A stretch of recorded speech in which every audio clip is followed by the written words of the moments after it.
Assalamualaikum warahmatullahi wabarakatuh. Nah, kanti-kanti hari Iko Minggu 22 Desember 2024. Dan juga hari Iko merupakan hari yang spesial. Tahu nggak Rama, kenapa hari Iko hari ini spesial? Tahu, karena hari Iko hari Minggu dan libur. Tidak salah, karena saya juga suka Minggu ini Iya, libur kan, kan? bisa istirahat kita.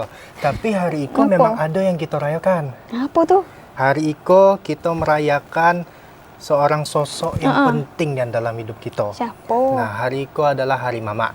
Oh, hari Mak, upoe. Hari Iko nih sayang-sayangilah mak kita. Iya. Lebihkanlah lagi kasih sayangku. Karena di hari Iko kita harus ingat mama kita lah yang paling berjasa, yang dari kecil udah Betul, nyusui kita, benar. ngerawat kita, sampai sekarang pun saya masih dimasakin sama mama. Sama, Nah, saya juga. nah, kita harus bersyukur Iya. masih punya mama yang sehat, alhamdulillah. Alhamdulillah, nah Rehan nyebut emak be. Kaki ada yang ngiri di rumah tuh. Oh, siapa pula? Nah, itulah tuh. Jadi kita kok juga ngucapin selamat hari Mak untuk nyai-nyai, untuk uak-uak, untuk mbok-mbok yang berada di rumah kok. Oh, macam tuh. Iya, kaget kalau tidak disebut ibu hati Berarti kita nih merayakan buat yang mama, Iya. buat calon mama. Betul. Nah, mantan mama juga kita Iya, rayakan enggak? Nah, untuk gitu. mak-mak baru, mak-mak lama, galoi lah pokoknya dah. Seluruh mama di seluruh dunia Betul ada kita lah. rayakan. Berarti kata Nadine tuh betul. Ngapa tuh? Semua saya rayakan kata dia. Betul benar lah. Nah Rehan, dengan kita merayakan hari yang spesial kok tentu tim redaksi kita kok juga lah nyiapi informasi penting dan menarik di antara persediaan beras di Bulog Cabang Bungo aman hingga awal tahun 2025. Nah, dan juga kanti-kanti jelang libur Natal dan Tahun Baru 2025, Kabupaten Tanjung Jabung Timur dirikan 4 posko pengaman dan pelayanan. Nah selanjutnya kanti-kanti musim hujan, gelombang laut berpotensi mencapai 1,5 meter. Macam mana berita selengkapnya bersama saya Rahmatul Uzma. Dan saya Alhim Rehan, ikulah Bekaba Jambi selengkapnya.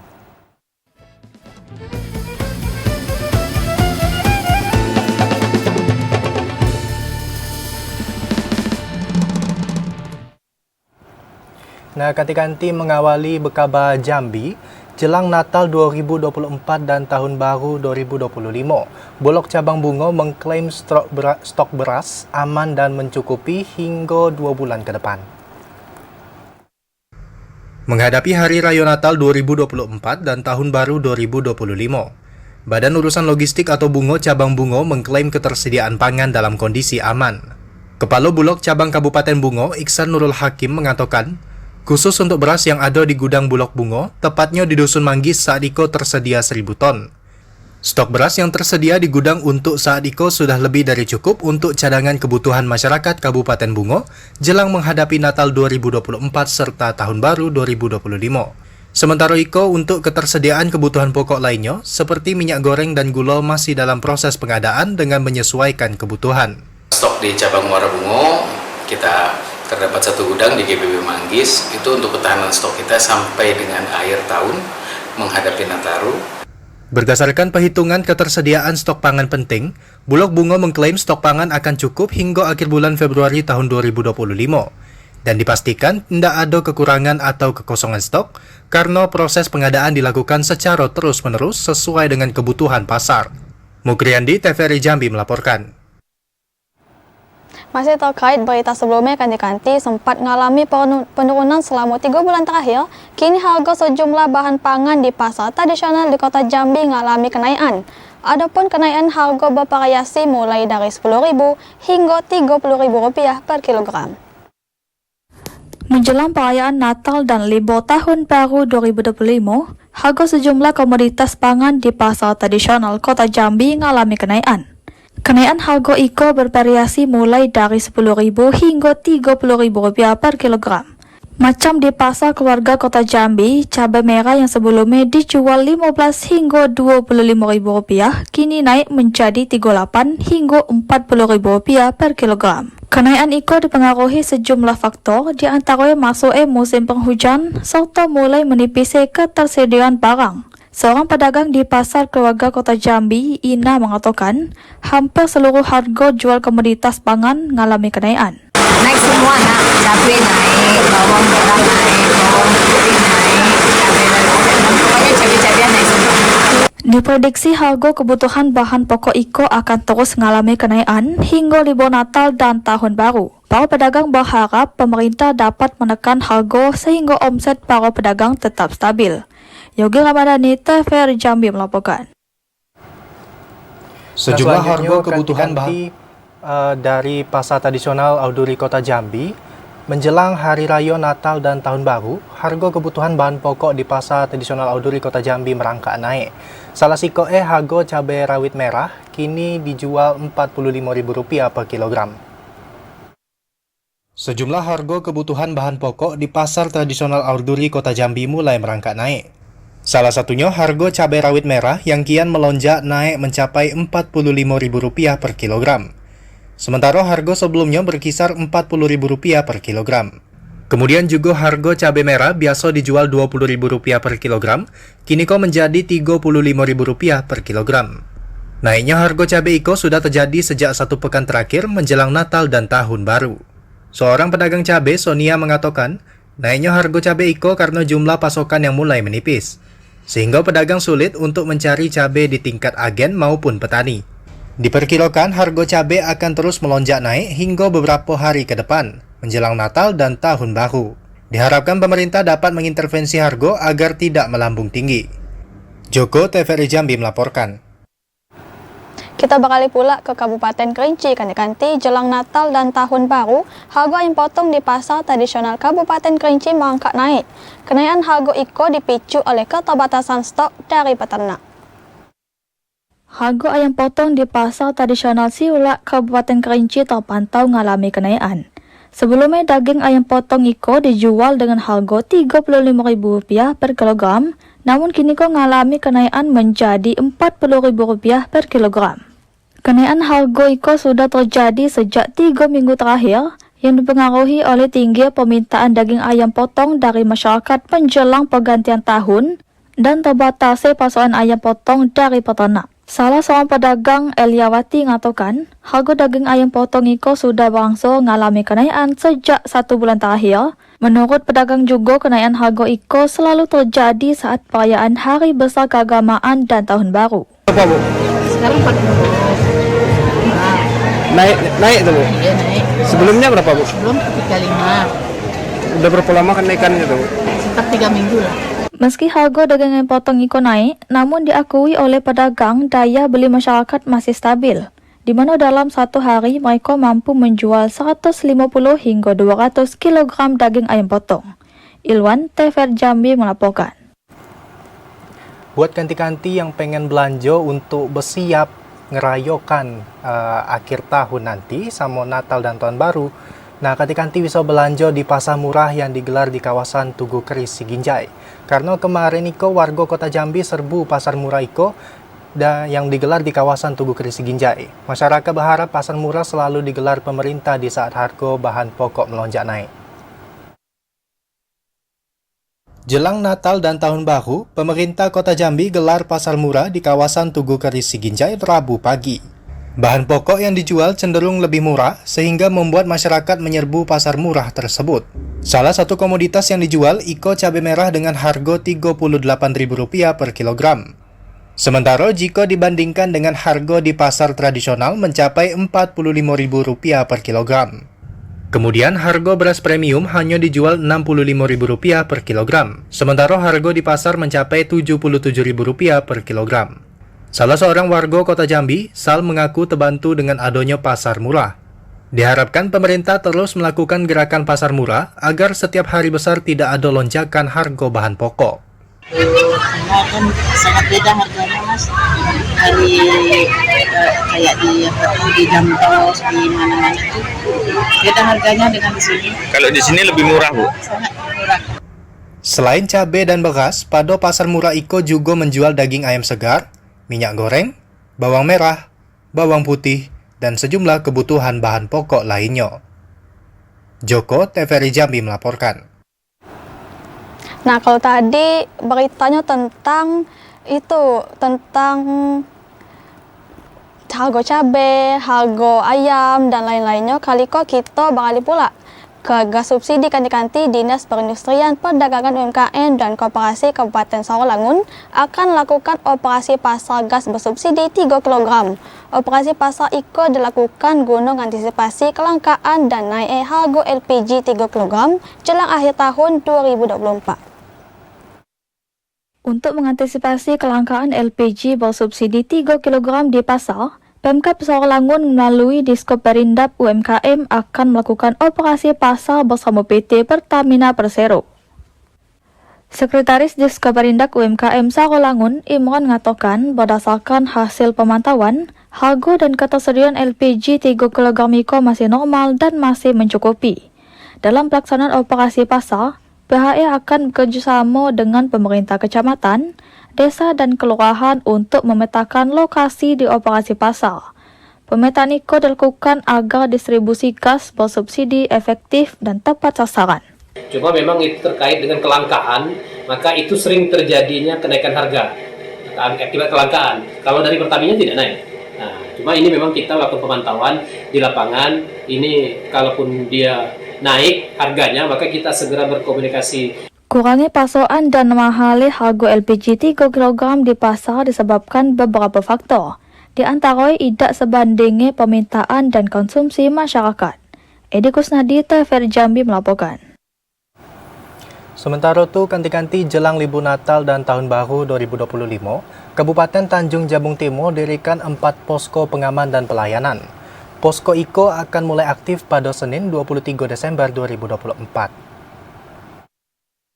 Dinas Perhubungan Kabupaten Tanjung Jabung Timur bersama dengan TNI, Polres, BPBD, Pramuka, DLH, unsur kesehatan, dan stakeholder lainnya telah menyiapkan 4 pos untuk pelayanan dan pengamanan menjelang Natal dan Tahun Baru. Kepala Bidang Operasional Dinas Perhubungan Kabupaten Tanjung Jabung Timur, Romi Eko Saputra mengatakan, pos-pos tersebut tersebar di 4 titik strategis IKO di Kecamatan Geragai, Mendahara Ulu, Muaro Sabak Barat, dan Rantau Rasau. Di setiap pos akan ada personel yang siap memberikan pelayanan kepada masyarakat. Langkah IKO bertujuan untuk memberikan rasa aman dan nyaman bagi pengunjung, baik yang berasal dari daerah maupun luar daerah. Dinas Perhubungan juga meminta masyarakat yang berlibur ke Kabupaten Tanjung Jabung Timur untuk menggunakan kendaraan umum yang layak dan telah menjalani uji KIR di tempat pengujian KIR terdekat. Terkait dengan kesiapan pengamanan arus mudik Natal 2024 dan Tahun Baru 2025 ini, kami telah melaksanakan rakor lintas sektoral di Polres Tanjung Jabung Timur. Nah, intinya kami di sini akan mendirikan beberapa pos pengamanan dan pos pelayanan. Petugas keamanan akan berjaga 24 jam dengan sistem shift di pos PAM. Masyarakat pun diminta tetap menjaga laju kendaraan saat hendak masuk maupun keluar Kabupaten Tanjung Jabung Timur. Kliva Patria, TVRI Jambi melaporkan. Nah, ganti-ganti jangan kemana-mana karena kami nak bikin kopi sekejap. Dan juga selagi kami pergi nih, jangan lupa ganti-ganti ucapkanlah Hari Ibu, rayakanlah di rumah, dan habiskanlah waktu sama ibu-ibu di rumah ya, sama mama-mama di rumah. Ganti-ganti jangan kemana-mana karena kami masih akan kembali dengan sejumlah informasi penting dan menarik lainnya. Nah, di antara ganti-ganti musim penghujan, kasus DBD meningkat di Kabupaten Muaro Jambi. Tetaplah bersama Kabar Jambi.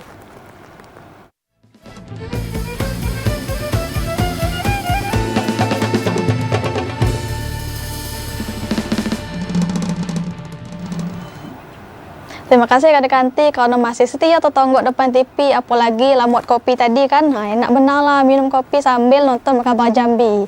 Nah, kita beralih pula Kanti ke berita selanjutnya untuk Kanti yang berada di Tanjab Tim. Jadi nelayan di Kabupaten Tanjab Tim IKO diminta untuk waspada gelombang tinggi pada saat musim penghujan. Siklus gelombang tinggi IKO dapat mengancam keselamatan nelayan pada saat laut. Peningkatan curah hujan disertai peningkatan akumulasi curah hujan berpotensi menyebabkan bencana hidrometeorologi seperti banjir, tanah longsor, dan puting beliung. Kepala Pelaksana BPBD Kabupaten Tanjung Jabung Timur, Helmi Agustinius mengatakan, kondisi cuaca di pesisir saat IKO berfluktuasi. Berdasarkan hasil rilis BMKG, tinggi gelombang laut di perairan Bahalo dan Ambang luar Kabupaten Tanjung Jabung Timur mencapai 1 hingga 1,5 meter. Gelombang laut yang tinggi iko masuk kategori membahayakan, serta diperburuk dengan angin kencang yang kecepatannya mencapai 10 hingga 15 knot. Peringatan dini gelombang tinggi iko merupakan pengaruh dari berbagai kondisi atmosfer yang ada, termasuk pola dan kecepatan angin. Kondisi pola dan kecepatan angin iko menjadi penyebab meningkatnya peluang tinggi gelombang laut di sejumlah perairan. Siklus gelombang tinggi iko dapat mengancam keselamatan nelayan pada saat melaut. Untuk sementara ketinggian gelombang yang kami lihat di kondisi di lapangan itu kisaran 1 meter sampai 1,5 meter di wilayah perairan pantai wilayah Kabupaten Tanjung Timur. Helmi Agustinius menyarankan nelayan jika terjadi mendung tebal agar menunda atau segera mengamankan diri ke tempat yang lebih aman atau ke daratan. Kliva Patriate Fair Jambi melaporkan. Nah, ketika dasarian ketiga bulan Desember 2024, Kabupaten Tanjung Jabung Timur diprediksi dilanda musim penghujan dengan intensitas sedang hingga besar.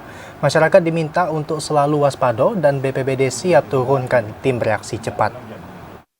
BPBD Kabupaten Tanjung Jabung Timur meminta warga terutama di wilayah Kecamatan Pesisir yakni Sadu, Berbak, Mendahara, Kuala Jambi, dan Berbak Timur mewaspadai potensi cuaca ekstrim berupa hujan deras disertai angin kencang dan petir menjelang akhir tahun 2024. Kepala Pelaksana BPBD Kabupaten Tanjung Jabung Timur, Helmi Agustinus mengatakan, cuaca ekstrim dapat menimbulkan kerusakan bahkan menimbulkan korban jiwa.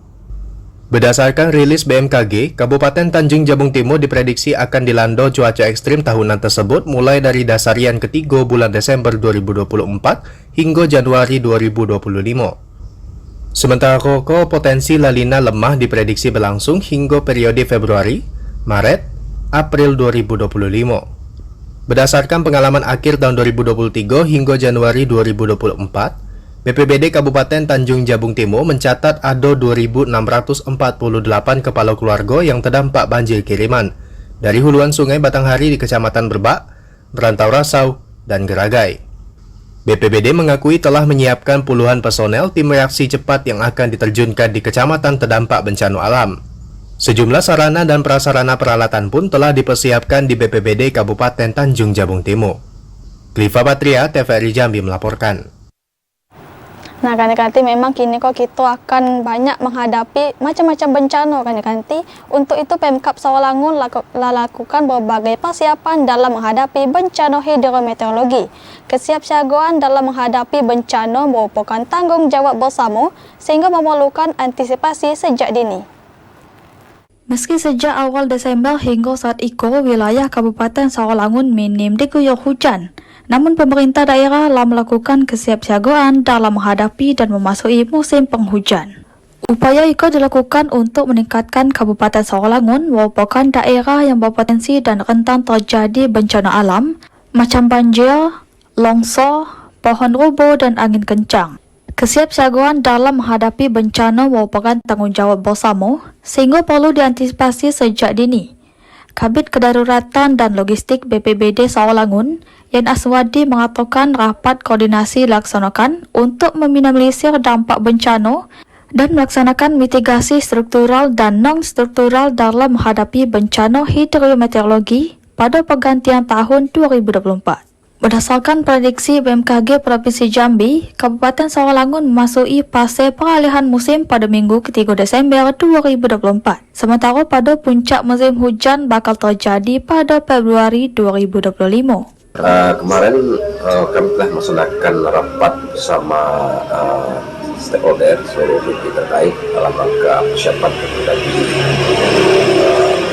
bencana hidrometeorologi. Kemungkinan memang hasil rilis BMKG memang sudah masuk musim hujan. Yan Aswadi juga nambahkan pihaknya telah siap dalam menghadapi potensi bencana hidrometeorologi sebagai antisipasi. BPBD Sawalangun juga terus membangun sinergitas dalam menghadapi berbagai kemungkinan dengan risiko terjadi bencana hidrometeorologi. Edi Kusnadi, TVRI Jambi melaporkan. Nah, ketika yang suka makan ikan, kayaknya kita nih beralih ke lauk yang lain dulu. Karena cuaca ekstrim yang terjadi pada beberapa minggu terakhir mengakibatkan harga ikan hasil tangkapan laut mengalami kenaikan. Kenaikan harga ikan dipengaruhi berkurangnya pasokan dari nelayan. Cuaca ekstrim yang terjadi pada beberapa minggu terakhir tak hanya menyebabkan bencana alam, namun juga berdampak terhadap naiknya harga sejumlah ikan hasil tangkapan laut di Pasar Tradisional Siulak, Kabupaten Kerinci. Harga sejumlah ikan hasil tangkapan laut seperti ikan jenis tongkol kini dijual di harga Rp25.000 per kilogram, naik dari harga sebelumnya hanya Rp14.000 per kilogram. Ikan sisik sebelumnya berada di kisaran harga Rp30.000 per kilogram, kini naik menjadi Rp35.000 per kilogram. Menurut para pedagang, kenaikan harga ikan sudah terjadi sejak 1 pekan terakhir, yang dipengaruhi berkurangnya pasokan ikan laut dari provinsi tetangga.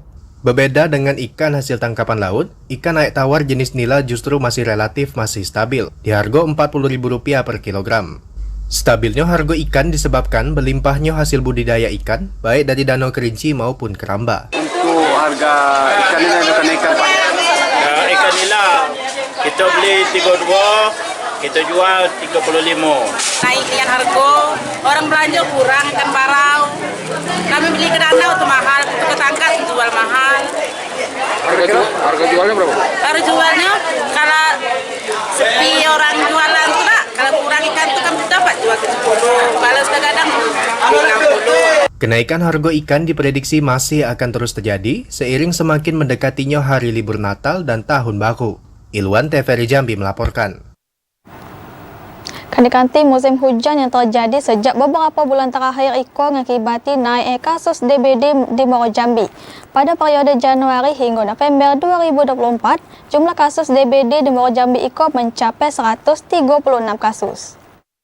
Jumlah warga yang terserang demam berdarah denggi atau DBD selama musim penghujan meningkat. Berdasarkan catatan Dinas Kesehatan Muaro Jambi, kasus DBD pada September lalu mencapai 6 kasus, kemudian meningkat menjadi 10 kasus pada bulan Oktober dan 18 kasus pada bulan November 2024. Secara keseluruhan, jumlah kasus DBD pada periode Januari hingga November 2024 mencapai 136 kasus. Kepala Dinas Kesehatan Apip Udin mengatakan, tinggi curah hujan dan banyaknya genangan air membuat jentik nyamuk berkembang dan berisiko terhadap serangan nyamuk Aedes aegypti. Iya, dari mulai September ada 6 kasus, Oktober ada 10 kasus, dan Novembernya ada 18 kasus. Apip Udin juga mengimbau masyarakat untuk memastikan kebersihan lingkungan, mengingat masih tingginya intensitas hujan yang terjadi di wilayah Muaro Jambi. Pencegahan DBD dapat dilakukan secara mandiri. Selain memastikan menu makanan bergizi, pencegahan DBD juga dapat dilakukan dengan menjaga kebersihan lingkungan. Azam Afnan, TVRI Jambi melaporkan. Nah, untuk nyai-nyai, wak-wak, mbok-mbok tadi dengan kita berita yang tadi pencegahannya juga ada sekok lagi Han. Apa itu? Masang kelambu, biar tak ada itu kena gigit nyamuk. Tahu kelambu? Biar kita tak kena DBD, iya. malaria, pasang kelambu. Pasang kelambu. Tapi jujur saya sejak kecil kayaknya tak pernah dipasangi kelambu. Kalau nak nengok di kaki ini bekas luka nyamuk kalau. Nah, jadi kami akan balik lagi dengan sejumlah informasi penting dan menarik lainnya. Nah, ketika nanti di antara Lapas Muaro Bulian usulkan 8 orang warga Binuan mendapatkan remisi. Tetaplah bersama kami.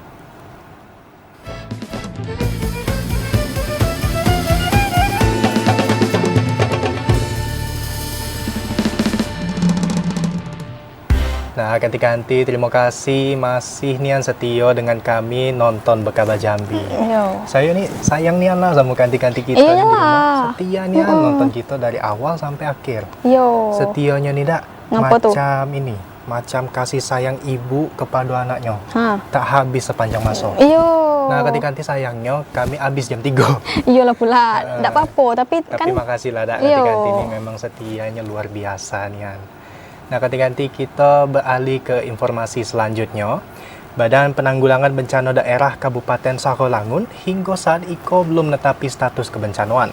Ketika nanti seiring berakhirnya status siaga darurat Karhutla tahun 2024. Pemerintah Kabupaten Sarolangun bersama tim gabungan kebakaran hutan dan lahan atau Karhutla sejak awal tahun 2024 terus meningkatkan upaya pencegahan kebakaran hutan dan lahan. Meski secara umum sepanjang tahun IKO 2024 terjadi iklim dengan pola netral, yakni intensitas panas dan hujan nyaris seimbang.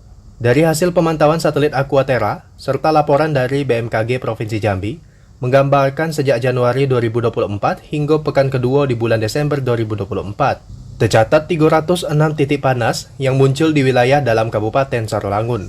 Kepala Bidang Kedaruratan dan Logistik BPBD Sarolangun, Yen Aswadi mengatakan, dari 11 kecamatan di wilayah Kabupaten Sarolangun, 4 kecamatan menjadi penyumbang titik panas. Kebakaran hutan dan lahan tertinggi yakni di kecamatan di zona 1, Kecamatan Sarolangun, Kecamatan Batin 8, Kecamatan Pauh, dan Air Hitam. Meski status siaga darurat karhutla berakhir di tanggal 18 November 2024 kemarin, namun upaya pengendalian karhutla oleh sejumlah pihak di lapangan terus dilaksanakan guna antisipasi munculnya karhutla jelang pergantian tahun. Edi Kusnadi, TVRI Jambi melaporkan. Kanti jelang Natal tahun 2024, Lembaga Pemasyarakatan Kelas 2 Muaro Bulian mengajukan remisi kepada Kanwil Kemenkumham Jambi. 8 narapidana diusulkan mendapat remisi Natal tahun 2024. Kepala Seksi Bimbingan Anak Didik dan Bina Kerja Lapas Kelas 2B Muaro Bulian, Hazwan mengatakan, 8 warga binaan beragama Nasrani diusulkan untuk mendapatkan remisi atau pengurangan masa hukuman pada Natal 25 Desember 2024. Usulan itu sudah disampaikan oleh pihak lapas kepada Kanwil Kemenkumham Provinsi Jambi. Jumlah warga binaan yang mendapatkan remisi Natal pada tahun itu bertambah jika dibandingkan dengan tahun lalu yang cuma 3 orang. Nantinya remisi yang akan didapatkan warga binaan itu berkisar 15 hingga 1 bulan. Pihak lapas masih menunggu hasil persetujuan dari Kanwil Kemenkumham Jambi terhadap usulan remisi tersebut yang kemungkinan akan diterbitkan pada 1 hari jelang Hari Raya Natal 2024. Ade Juniawan, TVRI Jambi melaporkan.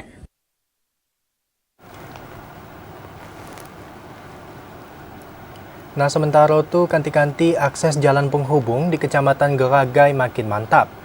Mantapnya jalan penghubung itu memudahkan warga untuk mengeluarkan hasil pertanian. Pembangunan infrastruktur jalan di Kecamatan Geragai, Kabupaten Tanjung Jabung Timur terus digencarkan oleh pemerintah daerah. Pembangunan infrastruktur jalan itu mampu mendorong kemajuan bumi sepucuk nipa serumpun nibung itu ke arah yang lebih baik. Bahkan pembangunan infrastruktur menjadi prioritas bagi setiap daerah. Mantapnya jalan penghubung antar kecamatan dapat memacu perputaran ekonomi masyarakat di berbagai sektor. Salah satunya pertanian. Salah seorang petani sawit, Sugiono, mengatakan, impian untuk menikmati jalan mantap telah mereka nantikan sejak puluhan tahun lalu. Kondisi jalan yang rusak berat menyebabkan pembeli hasil pertanian enggan untuk masuk ke wilayah pertanian dan membeli hasil produksi petani. Pembangunan infrastruktur jalan yang mantap akan mampu meningkatkan produktivitas dan daya saing daerah. Kliva Patria, TVRI Jambi melaporkan. Nah, kanti-kanti sebelum kita ke Jeddah, ada iklan tiket. Habis ni kanti-kanti, saya nak main tebak-tebakan dulu sama kanti-kanti di rumah. Rahma juga kalau bisa jawab. Tuh? Yo. Tebak-tebakannya itu ayam apa yang terbesar di dunia? Ayam apa? Tak tahu saya. Nah, ayam. Jawaban selengkapnya kanti-kanti setelah jeda berikut ya.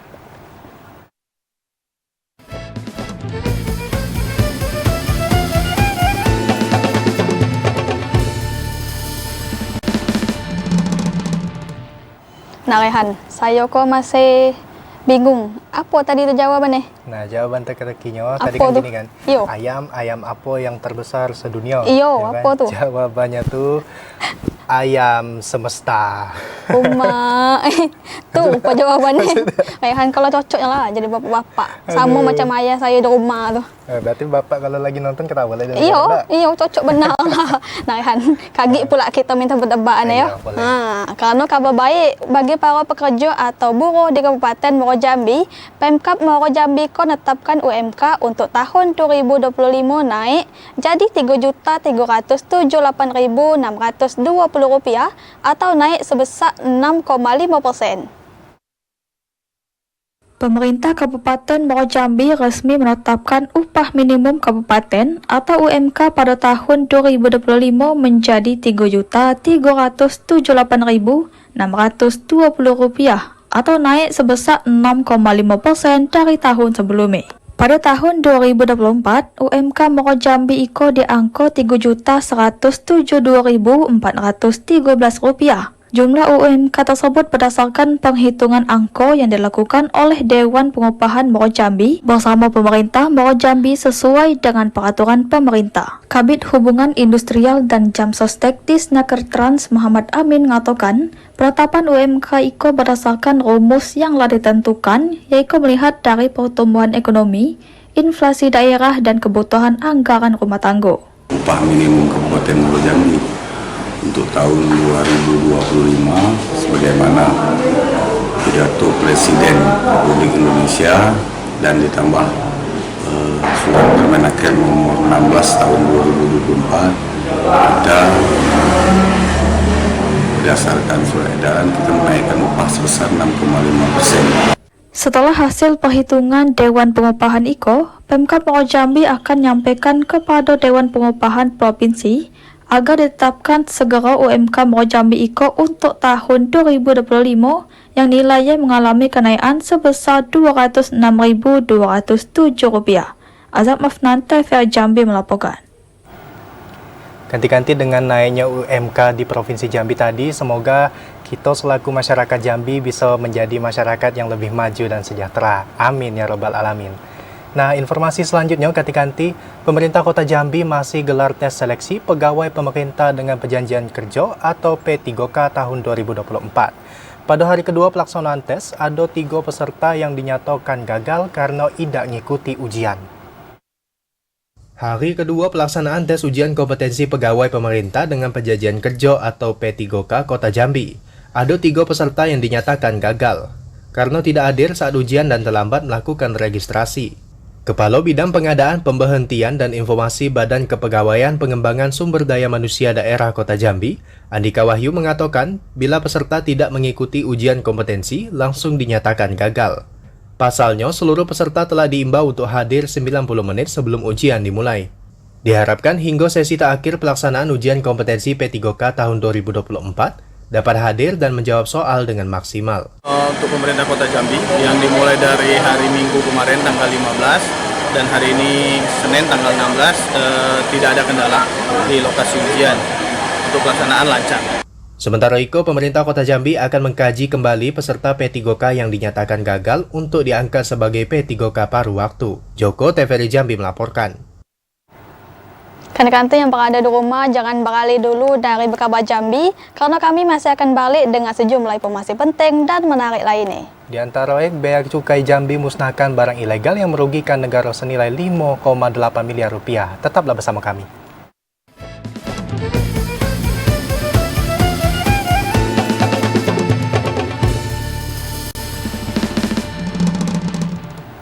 Terima kasih benarlah kepada kanti yang berada di rumah ko karena masih setia tertonggok depan TV untuk menyaksikan kami ko di Berkabar Jambi.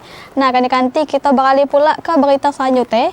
Diduga melakukan pungli ke sejumlah sopir truk yang melintas di kawasan Jambi Timur, Kota Jambi. 3 orang pria diamankan oleh polisi.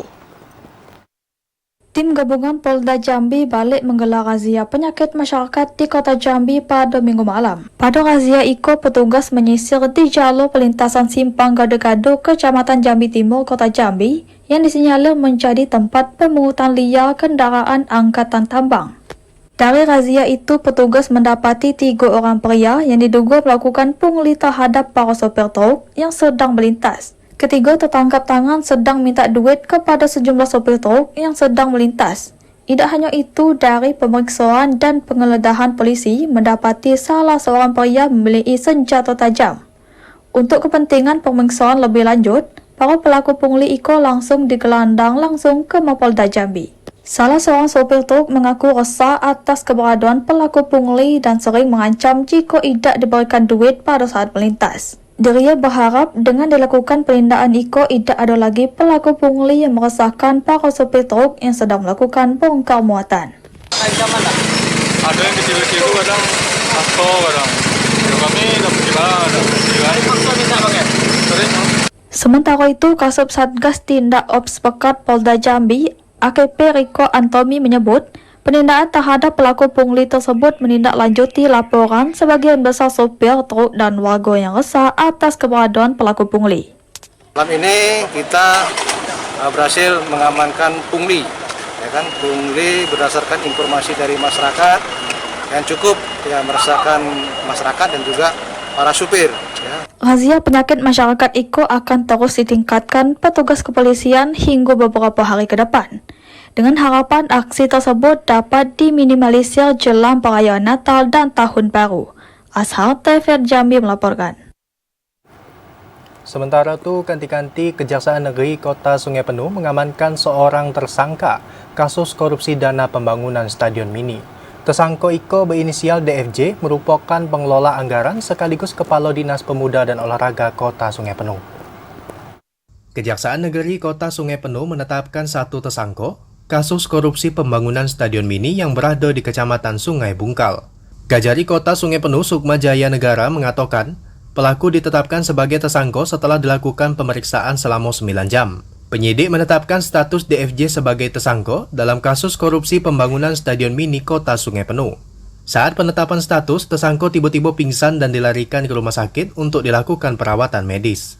Dengan inisial DFJ selaku pengguna anggaran dan sekaligus selaku Kepala Dinas Pemuda dan Olahraga di mana jumlah saksi yang sudah kita panggil kita keterangan dari 25 saksi, jumlah ahli dari ahli petani, ahli pelayanan bangunan, ahli pengadaan barang dan jasa, ahli perhitungan kerugian keuangan negara, ahli konstruksi. Saat Iko, tersangka harus menjalani tahanan rumah terhitung 16 Desember 2024 hingga 4 Februari 2025. Selama menjalani masa hukuman, tubuh tersangka dipasang alat detection chip agar dapat terdeteksi oleh pihak kejaksaan. Fahlan TVRI Jambi melaporkan. Sementara itu, kanti-kanti Bea Cukai Jambi musnahkan barang ilegal yang merugikan negara senilai 5,8 miliar rupiah. Barang tersebut merupakan hasil siton Bea Cukai selama setahun terakhir. Sikok-sikok barang ilegal berupa rokok dan baju bekas dimusnahkan dengan cara dibakar, sedangkan minuman keras dimusnahkan dengan dicampur dengan cairan pembersih. Barang bukti yang telah dimusnahkan berupa 7,4 juta batang rokok dan 1,4 miras, dan berpotensi merugikan negara senilai 5,8 miliar rupiah. Barang ilegal Iko dimusnahkan biar tidak lagi beredar guna melindungi produk-produk dalam negeri lainnya. Sebagai community protector, pemusnahan diharapkan juga melindungi masyarakat dari bahaya peredaran barang ilegal yang kandungannya dianggap berbahaya. Bahwa dampak yang negatif, yang kurang baik bagi masyarakat kalau dikonsumsi secara tidak benar. Bea Cukai Jambi berkomitmen memberantas peredaran barang-barang ilegal. Masyarakat juga diminta untuk mewaspadai peredaran barang ilegal. Ari Haryono, TVRI Jambi melaporkan. Kanti-kanti Kejaksaan Negeri Kota Sungai Penuh lakukan pemusnahan barang bukti perkara tindak pidana kejahatan yang la ingkrah atau berkekuatan hukum tetap.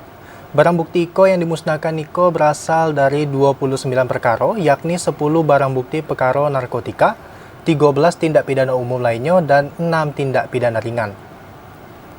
Kejaksaan Negeri Kota Sungai Penuh melaksanakan pemusnahan barang bukti tindak pidana kejahatan. Barang bukti yang dimusnahkan tersebut merupakan barang bukti perkara tindak pidana umum, narkotika, dan tindak pidana ringan yang telah memiliki kekuatan hukum tetap dan telah diputus oleh Pengadilan Negeri Kota Sungai Penuh.